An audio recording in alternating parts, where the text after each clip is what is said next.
Thanks for joining me on episode 427 of the Inspired Stewardship Podcast.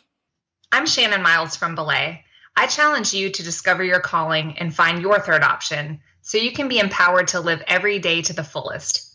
One way to be inspired to do that is to listen to this, the Inspired Stewardship Podcast with my friend, Scott Mader.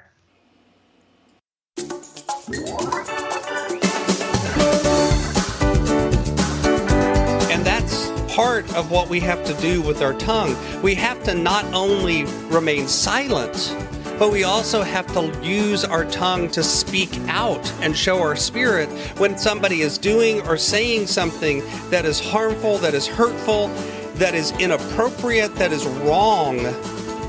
You actually need to speak up about it. You actually need to speak out against it. Welcome and thank you for joining us on the Inspired Stewardship Podcast. If you truly desire to become the person who God wants you to be, then you must learn to use your time, your talent, and your treasures for your true calling. In the Inspired Stewardship Podcast, you will learn to invest in yourself, invest in others, and develop your influence so that you can impact the world. In today's Spiritual Foundation episode about developing your influence, I talk with you about James and Proverbs and the power of the tongue. I talk about why your tongue shows your spirit and why this matters. Maybe you've heard the expression, sticks and stones will break your bones, but words will never hurt me. And if you've lived very long, you realize that that isn't actually true.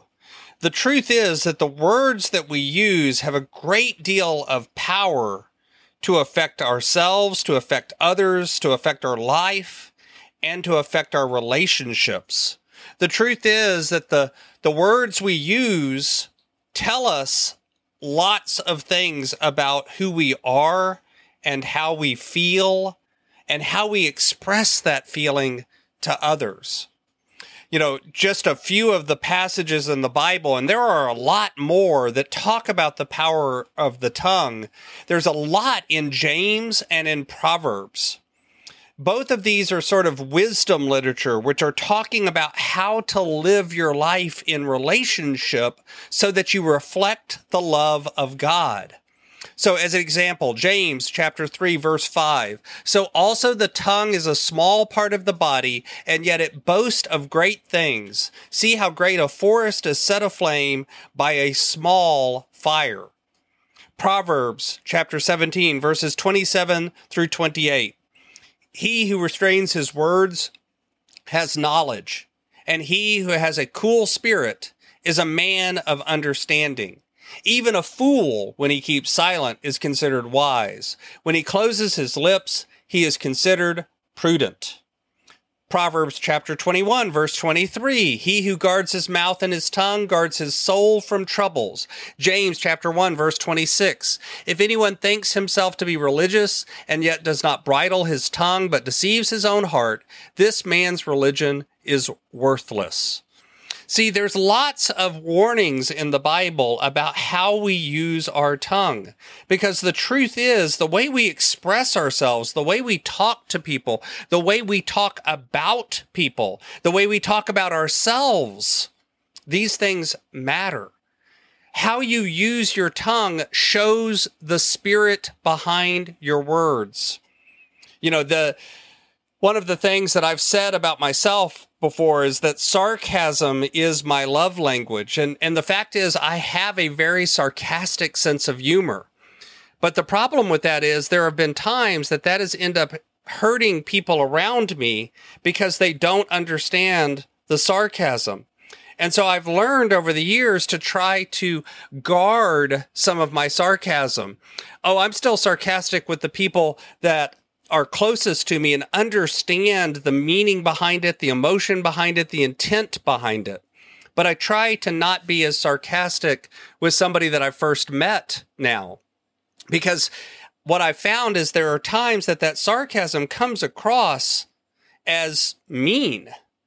And the truth is, when I really look at it and reflect on it, oftentimes I'm using that sarcasm as a defense mechanism.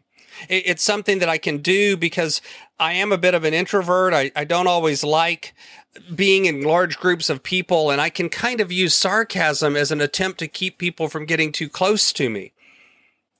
But as I've learned that I can handle it, I've learned to control that to some extent. I used to be somebody that would speak often out of anger. I would get mad and I would speak very quickly, and I would say things that I don't really mean to people that I really care about and love. But I've learned over the years to begin to guard my tongue a little bit, to slow down, and to not just react immediately out of the emotion that I'm feeling, but to actually think about what's going on behind it. To recognize the fact that sometimes when somebody reacts negatively or bites your head off or is angry at you, truth is, it's not about you. It's about something that's going on in their life. And to immediately assume that it is about you and something you've done or something you've said, in a way, is actually sort of prideful. If instead you recognize the fact that this person is walking their own journey and may have some emotional baggage or some frustration or some pain that is coming out and being expressed towards you, then you can recognize sometimes that maybe instead of just reacting out of anger, you can ask questions, you can remain silent, you can give them space and time to figure out what's going on before assuming and lashing out in anger. See, the truth is that it's a feedback loop like so many things. The way you believe affects the way you speak, and the way you speak affects the way you believe. It's one of the reasons that when you're in a group of people and you hear somebody who's perhaps using off-color humor or racist humor or humor that is about women in a way that's derogatory or about some other group in a way that's derogatory, if you listen to that and you don't speak up against it, then you are reinforcing that belief and that behavior in that person's mind and heart. What happens is that person begins to assume that others believe the way they do, even when the truth is maybe you don't. You just don't feel comfortable speaking out. And that's part of what we have to do with our tongue. We have to not only remain silent, but we also have to use our tongue to speak out and show our spirit when somebody is doing or saying something that is harmful, that is hurtful, that is inappropriate, that is wrong. You actually need to speak up about it. You actually need to speak out against it. Part of our job as Christians is to use our tongue to start a fire in a good way, not just in a bad way. So yes, it's prudent to keep silent. That is wisdom.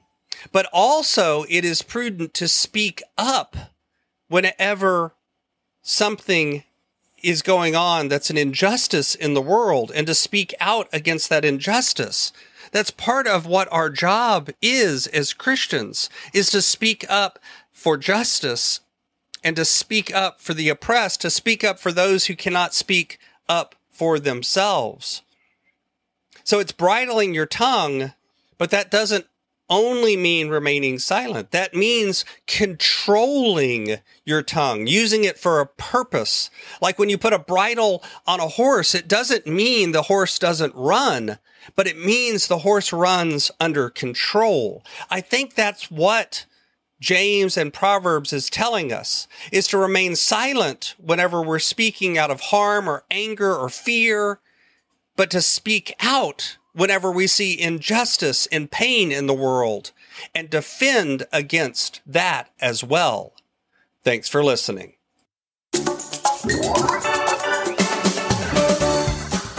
Thanks so much for listening to the Inspired Stewardship podcast. As a subscriber and listener, we challenge you to not just sit back and passively listen, but act on what you've heard and find a way to live your calling.